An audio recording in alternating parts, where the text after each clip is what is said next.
గురుగారు భోజనం పూర్తయిన తర్వాత కూడా కొన్ని నియమాలు పాటించాలని మన సంప్రదాయం చెప్తుంది కదా, ఏమిటా నియమాలు? పదార్థం స్వీకరించే సమయంలో పళ్ళెల్లో ఇక ఏమీ లేకుండా చేయకూడదు. పళ్ళెం కడిగే అవసరం లేకుండా కొందరు శుభ్రపరిచే విధంగా అంతా సమూలంగా స్వీకరించేస్తూ ఉంటారు. చెయ్యి కూడా కడుక్కునే అవసరం లేకుండా అంత శుభ్రంగా మొత్తం తీసేస్తూ ఉంటారు. అలా చేయకూడదు.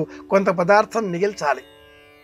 మిగిల్చిన ఆ పదార్థం పళ్ళెల్లో లేక భోజన పాత్రలో అరిటాకు, మోదుగాకు, విస్తరాకు ఏదైనా కూడా ఆగ్నేయం వైపున ఈ పదార్థమంతా ఉంచాలి.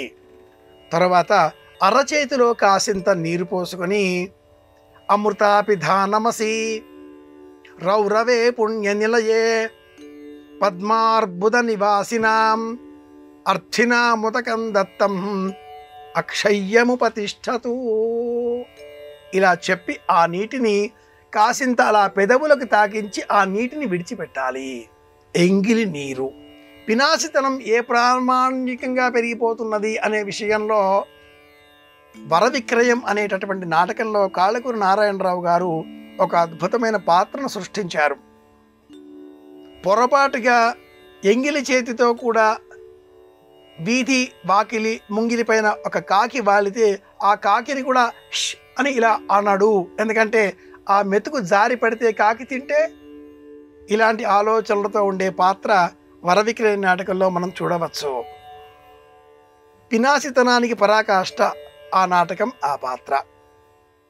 చేతిని ఇలా నీరు పోసి ఆ వాసన చూసి అమృతాపిధానమసి అన్నప్పుడు ఆ నీరు విడిచిపెడితే ఇది భోజనం చేసిన చివరలో మనం పాటించేటటువంటి నియమం. పదార్థం విడిచిపెట్టడం ద్వారా జీవకోటికి కూడా ఆహారం అందాలి అని చెప్పడం. పద్మార్బుద నివాసినాం అర్థినాముదకం దత్తం. ఎవరైతే ఇంకా సూక్ష్మక్రిములుగా బ్యాక్టీరియా రూపంలో ఉండేటటువంటి సమస్త ప్రాణికోటి ఉన్నదో ఆ ప్రాణికోటికి కూడా ఆహారం అందాలి అనేటటువంటి నమ్మకంతో ఈ నీటిని, ఎంగిలి నీటిని కూడా విడిచిపెడితే వీటి కోసం కూడా బ్రతికేటటువంటి సూక్ష్మక్రిములు బ్రతికిపోతాయి.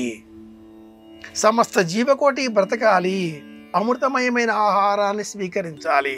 అమృతాపిధానమసి వస్తే శ్లోకం చెబుతాం, లేదా కాసింత నీరు వాసన చూసి విడిచిపెడదాం. తినే పదార్థం అలా కాస్త దూరం జరపాలి. అది కూడా మన వైపుగా జరపకూడదు. అరటాకు, విస్తరి ఆకు అయినప్పుడు ఆ ఆకుని మనం తీయకూడదు. అటువైపుకి కాసింత మడిచిపెట్టి లేవాలి. అలా మడిచిపెడితే వారు మేము ఒకటే అని అర్థం. మన వైపు మరల్చుకుంటే మేం వేరే మీరు వేరే అని అర్థం. భోజనం చివరలో పాటించేటటువంటి నియమం ఇది.